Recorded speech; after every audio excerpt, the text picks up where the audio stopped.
ஆண்டவராக இயேசு கிறிஸ்துவின் நாமத்தினாலே தாவிக்குரிய பயணம் என்கிற யூடியூப் சேனல் உங்களை அன்போடு வரவேற்கிறேன். ஆகையால் கர்த்தர் கிருபையால் எங்களோட பேச போற காரியத்தை கவனமாய் கேட்க ஆயத்தமாகும். சங்கீத புஸ்தகத்தில் 103 அதிகாரத்தில் 1வது வசனம், என் ஆத்துமாவை கர்த்தரை ஸ்தோத்திரி, என் முழு உள்ளுமே அவர் பரிசுத்த நாமத்தை ஸ்தோத்திரி. ஹல்லேலூயா, ஹல்லேலூயா. என் ஆத்துமாவை கர்த்தரை ஸ்தோத்திரி, என் முழு உள்ளுமே அவர் பரிசுத்த நாமத்தை ஸ்தோத்திரி என்று வார்த்தை சொல்கிறது. இன்றைக்கு தேவன் விரும்புகிறார், எங்கள் ஆத்துமா கர்த்தரை ஸ்தோத்தரிக்கிறதா? எங்கள் முழு இருதயமே அவர் பரிசுத்த நாமத்தை துதிக்கிறதா? ஹல்லேலூயா. எவ்வளவு மகிமையான ஒரு பிரசன்னமான ஒரு வார்த்தை. எங்கள் ஆத்துமாவை பார்த்து நாங்கள் கேட்க வேண்டும், என் ஆத்துமாவே கர்த்தரை ஸ்தோத்திரி, அவர் முழு உள்ளமே அவர் பரிசுத்த நாமத்தை ஸ்தோத்திரி என்று எங்கள் ஆத்துமாக்கு கட்டளையிட வேண்டும். ஆகிய அன்பு சகோதர சகோதரிகளே, இன்றைக்கு உங்கள் ஆத்மா மறுத்து போயிருக்கிறதா? உங்கள் ஆத்மா இன்றைக்கு விட்டுதலை இல்லாமல் தேவனுக்குள்ளே சந்தோஷமாய் தேவன் துதிக்க முடியாமல், தேவனுக்குள்ளே சந்தோஷமான ஒரு பயணத்தை போக முடியாமல் தடுமாறி கொண்டிருக்கிறதா? ஆத்துமாக்கு கட்டளையிடுங்கள், என் ஆத்துமாவே கர்த்தரை ஸ்தோத்திரி, என் முழுமே அவர் பரிசுத்த நாமத்தை ஸ்தோத்திரி என்று ஆவல் நிறைந்து அபிஷேகத்தோடு அந்நிய பாஷையை துதித்து மகிழ்ந்து அந்த வார்த்தையை சொல்லுங்க. ஹல்லேலூயா, ஹல்லேலூயா. தேவன் நிச்சயமாய் கிரியை செய்வார். இன்றைக்கு எங்கள் ஆத்துமா கர்த்தரை ஸ்தோத்திரிக்க முடியாதபடிக்கு நாங்கள் கட்டப்பட்டவர்களாய் இருக்கிறோம். இன்றைக்கு எங்கள் ஆத்துமா கர்த்தரை ஸ்தோத்திரிக்க முடியாதபடிக்கு எங்கள் ஆத்துமா கட்டப்பட்டிருக்கிறது. அன்பு சகோதர சகோதரிகளே, பரிசுத்த ஆவியானவர் சொல்கிறார், ஆத்துமாவை கர்த்தரை ஸ்தோத்திரிக்க ஆரம்பிங்கள். ஆத்துமாக்களை கர்த்தரை ஸ்தோத்திரிக்க ஆரம்பிக்கும் போது கட்டுகள் அறுபட போகிறது. இன்றைக்கு ஆத்துமாவை கர்த்தரை ஸ்தோத்திரிக்க வேண்டும். எங்கள் முழு இருதயத்தோடு அவர் பரிசுத்த நாமத்தை துதிக்க வேண்டும். ஹல்லேலூயா, ஹல்லேலூயா. எத்தனை பேர் இன்றைக்கு உங்க ஆத்துமாக்கு கட்டளையிட போகிறீர்கள்? எத்தனை பேர் அதிகாரத்தோடு உங்க ஆத்துமாக்கு சொல்ல போகிறீர்கள், என் ஆத்துமாவே கர்த்தரை ஸ்தோத்திரி, என் முழு உள்ளமே அவர் பரிசுத்த நாமத்தை ஸ்தோத்திரி.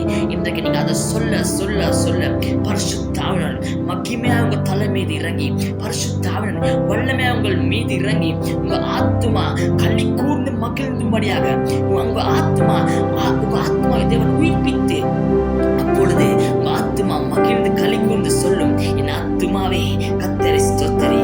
ஹல்லேலூயா, ஹல்லேலூயா. பரிசுத்த ஆவியானவர் இந்த நேரத்திலே அந்த வார்த்தை சொல்லுகிற ஒவ்வொரு இருதயத்துக்குள்ளே தேவ அக்கினி அபிஷேகத்தை ஊற்றப் போகிறார். பரிசுத்த ஆவியானவர் இதோ பேசிக் கொண்டிருக்கிறார். ஆத்துமா கட்டப்பட்டவர்கள் இடத்தில் தேவன் பேசிக் கொண்டிருக்கிறார். ஆத்துமாவே கர்த்தரை ஸ்தோத்திரி என்று சொல்லிக் கொண்டே இருங்க. உங்க ஆத்துமாக்களுக்கு கட்டளையிட்டு கொண்டே இருங்க. அவங்க ஆத்துமாக்களுக்கு சொல்லிக் கொண்டிருங்க, ஆத்துமாவை கர்த்தரை ஸ்தோத்திரி, என் முழு அவர் பரிசுத்த நாமத்தை ஸ்தோத்திரி சொல்லிக் கொண்டு இருக்கும் போது பரிசுத்த அக்கினியாய் காற்றாக உங்கள் மீது இறங்கி உங்கள் ஆத்துமாக்களை உயிர்ப்பிக்க போகிறார். இன்று கட்டப்பட்டிருக்க ஆத்துமாக்களை தேவன் உயிர்ப்பிக்க போகிறார். ஏனென்றால் உங்க ஆத்துமா கர்த்தரை ஸ்தோத்திரிக்க போகிறது. உங்கள் முழு இருதயம் அவர் பரிசுத்த நாமத்தை துதிக்க போகிறது. ஹல்லேலூயா, ஹல்லேலூயா. பரிசுத்த ஆவியானவர் கேட்டுக்கொண்டிருக்கிற ஒவ்வொரு பேர் மேலும் தேவன் வல்லமை இறங்க போகிறார். இன்றைக்கு ஆத்துமாக்களை கட்டளையிட்டு ஸ்தோத்திரிக்க பண்ண போகிற ஒவ்வொரு வாழ்க்கையிலும் தேவன் கிரியை செய்ய போகிறார். இன்றைக்கு எந்த ஆத்துமா கட்டப்பட்டிருக்கிறதோ இன்றைக்கு ஸ்தோத்திரிக்க ஆரம்பிங்க. இன்றைக்கு தேவனை துதிக்க ஆரம்பிங்க. உயிர்தத்துடன் பரிசுத்த நாமத்தை துதிக்க ஆரம்பிங்க. தேவன் கிரியை செய்ய போகிறார். தேவன் கிரியை செய்ய போகிறார். ஆகினால் சகோதர சகோதரிகளே, தேவன் பாதத்தில் ஒப்பு கொடுப்போமா?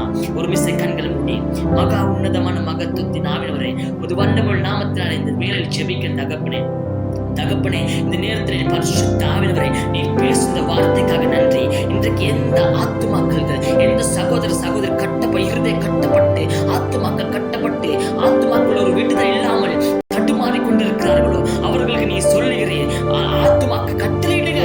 ஆத்துமாக்கள் கட்டளையிட்டு சொல்லுங்க, என் ஆத்துமாவே கர்த்தரை ஸ்தோத்திரி, என் முழு இருதயமே அவர் பரிசுத்த நாமத்தை ஸ்தோத்திரி. அதை சொல்லுகிற ஒவ்வொரு சகோதர சகோதரி மேலும் தேவ வல்லமை இப்பொழுது பிரவேசிக்கப்படட்டும். தேவ வல்லமை இப்பொழுது இறங்கட்டும். பரிசுத்த ஆவியானவரே, பரத்திலிருந்து கொடுத்த இந்த வார்த்தைக்காக நன்றி. இந்த வார்த்தை விசுவாசித்து ஆத்துமாக்களுக்கு கட்டளையிட்டு இன்றைக்கு துதிக்க போற ஒவ்வொரு ஆத்துமாக்களையும் நீ விடுதலையாக்கி அவர்கள் ஆவியில் நிறைந்து அபிஷேகத்தோடு அவர்களை நடத்த போற கிருபைக்காக நன்றி செலுத்துகிறேன். பரிசுத்த நீ நல்லவர், நீர் அவர்களை நேசிக்கிறேன், நீர் எங்களை நேசிக்கிறபடினால் எங்களோடு பேசிக் கொண்டிருக்கிறேன். உமக்கே சகல மகிமை செலுத்தி இந்த வேலை நடத்தின பரிசுத்த மகிமை செலுத்தி என்னை தரமட்டமாய் தாழ்த்தி இயேசு கிறிஸ்துவின் வல்லமையுள்ள நாமத்தை உயர்த்தி ஆமென்.